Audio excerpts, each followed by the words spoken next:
शाह साहब, आप समझ रहे हैं कि ये जो मसला है अब ये कमेटी के क़याम से हल हो पाएगा, और जो NFC अवार्ड के हवाले से कल वज़ीर आज़म ने बात की है, इससे सूबों ख़ास तौर पे पख्तूनख्वा और वफाक में जो एक रिफ्ट का इम्प्रेशन भी था, ये कुछ कम होगा?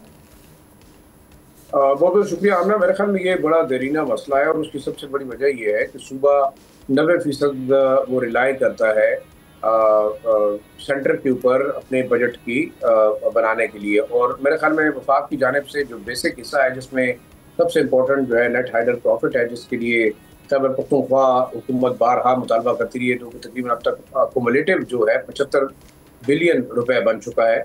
और बार बार ये मुतालबा किया जा रहा है। 1900 जैसे कौंसिल ऑफ कॉमन इंटरेस्ट में और एजीएन काजी फार्मूला के मुताबिक एक मैकेनिज्म तय किया गया था 1991 में, फिर 92 में, 93, 95, 96 और अब टिल 2022 तक। और उस एजीएन काजी फार्मूले के मुताबिक सूबे का जो शेयर है वो देना था, लेकिन हर साल हुआ ये कि ना तो वो असल पैसे दिए गए नेट हाइडल प्रॉफिट के, ना उसके ऊपर होने वाला जो मुनाफा था वो दिया गया।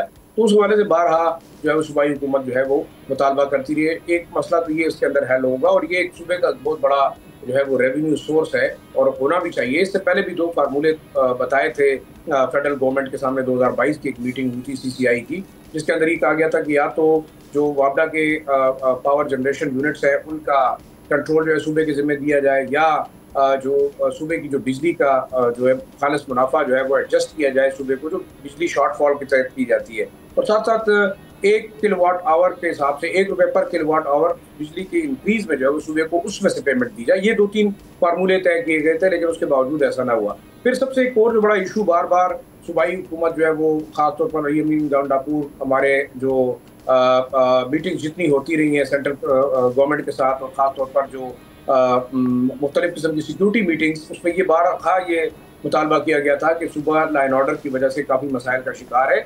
और ख़ास तौर पर जो फाटा का इंतजाम हुआ, फाटा के जो डिस्ट्रिक्ट थे 7 वो मर्ज हुए खैबर पख्तूनख्वा के अंदर, तो उसकी आबादी जो है बढ़ गई।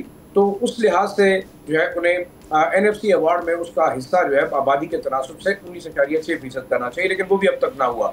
आखिरी जो चीज़ बारहा वो आती रही थी वो थी 1% जो वॉर ऑन टेरर में तमाम सूबों की जानिब से जो देना था सूबा खैबर पख्तूनख्वा को, ना वो सिंध ने दिए, ना पंजाब ने दिए, ना बलूचिस्तान ने। तो उसके हवाले से भी बात होगी। मेरे ख्याल में ये एक बड़ा अच्छा डिसीजन है और काफ़ी कॉन्फिडेंस बिल्डिंग मैयर्स होंगी।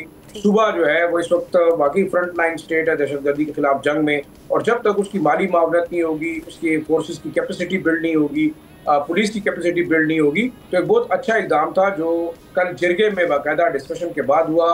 फील्ड मार्शल आर्मी चीफ जो है वो आसिफ मुनीर साहब भी मौजूद थे। प्राइम मिनिस्टर ने सबके सामने ऐलान किया और बाकायदा कंसेंसस से एक जिरगा बनाया गया जो कि तमाम इशूज़ को हल करेगा। तो मैं ये समझता हूँ कि बड़ी अच्छी बात है कि सूबों और वफाक के दरमियान इस किस्म के मसाइल को हल करना चाहिए। बलूचिस्तान के हवाले से भी आपको बड़ी खबर दूँ तो इस किस्म के मामला तय किए जा रहे हैं, ख़ासतौर पर जो ऑपरेशन है फितना और हिंदुस्तान के दहशतगर्दों के खिलाफ। उसके बाद एक बाकायदा वहाँ पे भी जिरगा जो है वो तरतीब दिया गया है, जिसमें बलूचिस्तान के जो रिसोर्सेज हैं और उनकी डिस्ट्रीब्यूशन के हवाले से बड़े फैसले मुतवक्किल हैं। तो हम समझते हैं कि पाकिस्तान को यकजा करने के लिए प्राइम मिनिस्टर और ख़ासतौर पर जो आर्मी चीफ हैं उनके इक़दाम काफ़ी ज़्यादा सूबों को करीब लाने में बड़ी हद तक जो है मददगार साबित होंगे। ठीक, सब्सक्राइब करें और बेल दबाएं ताकि कोई खबर रह न जाए।